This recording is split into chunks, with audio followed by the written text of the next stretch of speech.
Ele virou um ícone após ser Moisés no clássico Os 10 Mandamentos, de 56, e no final dessa década apareceu num dos grandes épicos do século XX. O que ele não imaginava é que, para ser Ben-Hur, talvez estivesse sendo ludibriado para atuar como um dos caras numa relação homoafetiva. Este é o Sociocrônica e nós vamos dissecar mais um babado da sétima arte.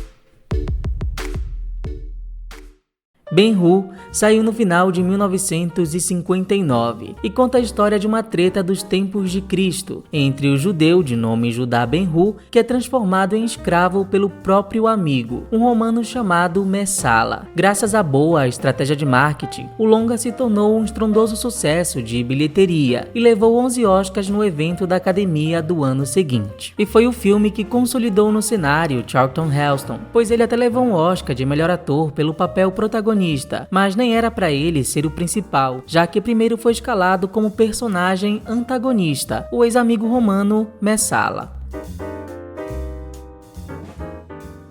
Só que Marlon Brando, Rock Hudson, Burt Lancaster e Paul Newman recusaram o papel título. Paul porque não queria aparecer de pernas de fora, e Burt Lancaster porque achou o roteiro chato e religioso demais. Kirk Douglas bem que tentou, mas foi recusado em detrimento de Charlton Heston. Óbvio que não tinha como Heston perceber que havia um certo padrão na escolha desse cast. Afinal, Marlon, Rock, Burt e Paul, todos eles eram famosos por boatos e até fatos de que curtiam de boa pessoas do mesmo sexo. E havia um porquê disso, já que o roteiro do filme teve uma bela ajuda de Gore Vidal, escritor abertamente gay de Hollywood.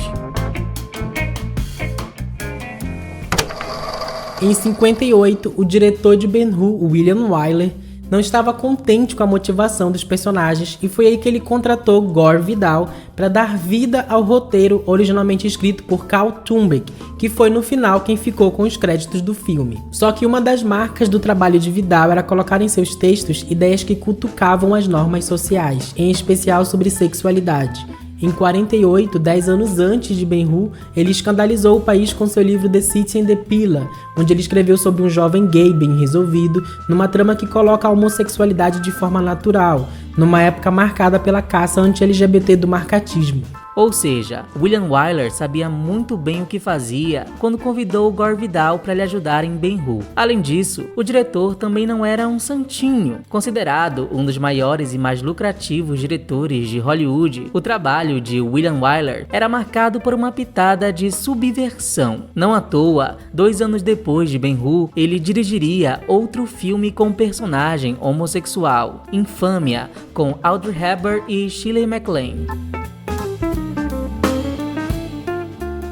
Então, quando Gore Vidal sugeriu que a rivalidade entre Messala e Ben-Hur viesse de um caso homoafetivo juvenil, William Wyler prontamente topou. Você tinha que ser muito bom em projetar subtexto sem dizer uma palavra sobre o que estava fazendo, lembrou Gore Vidal no documentário The Celluloid Closet em 95, onde revelou suas ideias. Para o roteirista, só um amor mal resolvido explicaria a tensão num filme que durava 3 horas e meia. Só tinha um empecilho: Charlton Heston. Não diga nada a Heston, senão ele vai desmoronar. Deixa que eu cuido dele, teria prometido William Wyler.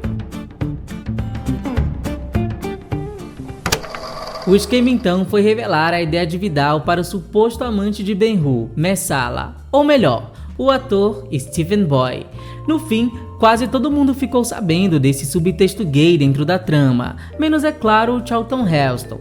E tanto Stephen quanto a produção se divertiam com a ideia de guardar esse segredo. E Stephen, instruído pelo próprio Gore Vidal, fez de tudo para colocar uma energia homoafetiva em sua relação com Ben-Hur. Daí surgiram cenas famosas como o reencontro entre os dois homens, com olhares intensos de Messala, enquanto eles riem, matam saudades e compartilham uma taça de vinho de braços cruzados, como recém-casados. Depois de tanto tempo ainda próximos, diz Messala nesta cena, de todas as formas, completa Ben-Hur, e Messala ainda diz, espero que sim, enquanto aperta o braço do outro com carinho. After all these years,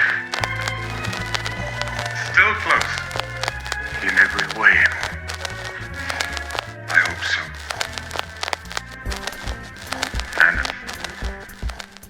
caipira se entregou mesmo nessa cena do primeiro encontro de ontem. Escreveu surpreso um publicitário do estúdio depois da filmagem, se referindo a Charlton Heston. Não que Charlton não tivesse cheirado algo de estranho no roteiro, já que em sua autobiografia ele diria que sentiu dúvidas sobre o papel e pediu orientação de seu agente, que teria lhe dito: "Você não sabe merda nenhuma do que tá falando. Criança, você não sabe que os atores interpretam Wyler sem nem mesmo ler o maldito roteiro? Estou te dizendo, você tem que fazer esse filme." E bem, o resto é história, e por um bom tempo o segredo morreu. Oi, se você chegou até aqui e gosta do nosso trabalho, a gente quer convidar vocês a conhecerem o Apoia-se, que é a nossa campanha de financiamento coletivo. A partir de R$5 você já pode ajudar o canal, e todo o valor arrecadado por lá é revertido para a manutenção do Sociocrônica. Muito obrigado pela atenção, pensa aí com carinho, agora vamos continuar o vídeo.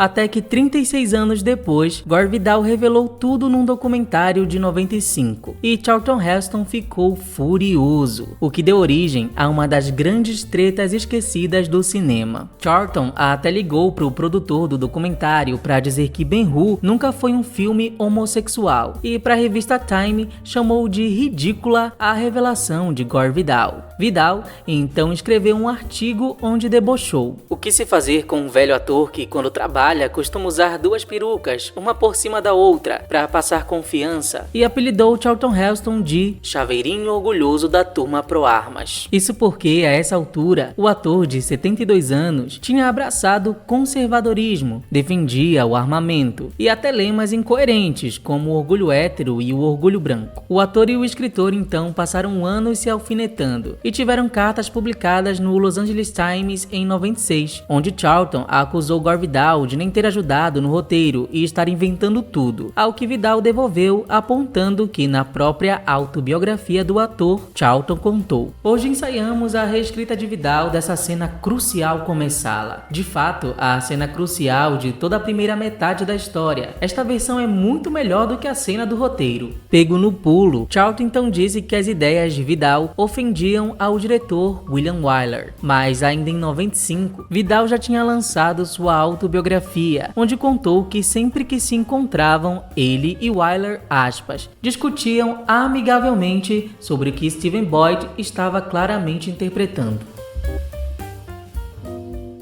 Os dois chegaram a fazer uma trégua, mas realmente nunca se ajustaram. Obviamente que o subtexto homossexual não fazia do filme um filme gay, nem de Wyler um aliado. Afinal, o longa se passa num tempo e numa sociedade onde homens sarados tomam banho nus, um do lado do outro, vestem saias de couro e mantêm amizades intensas. E provavelmente foi só isso que Charlton Heston viu por mais de 30 anos, e estava tudo bem. O que o ator talvez tenha esquecido é que a arte está livre para todas as interpretações, independentemente do que os autores por trás delas tenham ou não desejado transmitir. Ao fazer da treta entre Messala e Ben-Hur uma treta baseada em ciúmes homoafetivos, Gore Vidal só quis se comunicar com um certo público, o seu público. Já William Wyler talvez só quis provocar os censores dos Estados Unidos, já que os códigos de censura moral do país controlavam o cinema. Spartacus, com Laurence Olivier e Tony Curtis, saiu um ano depois de Ben-Hur, mas teve uma cena censurada por ser bissexual demais. Claro, descobrir que serviu de piada interna para uma produção inteira pode irritar qualquer um. O problema de Charlton Heston e de muitos até hoje que pensam como ele é achar que suas obras preferidas são irretocáveis e que qualquer observação além da superficial é ridícula, pura deturpação ou, no jargão atual, lacração. Às vezes é só porque você não enxergou mesmo e tá tudo bem, nem tudo é sobre você.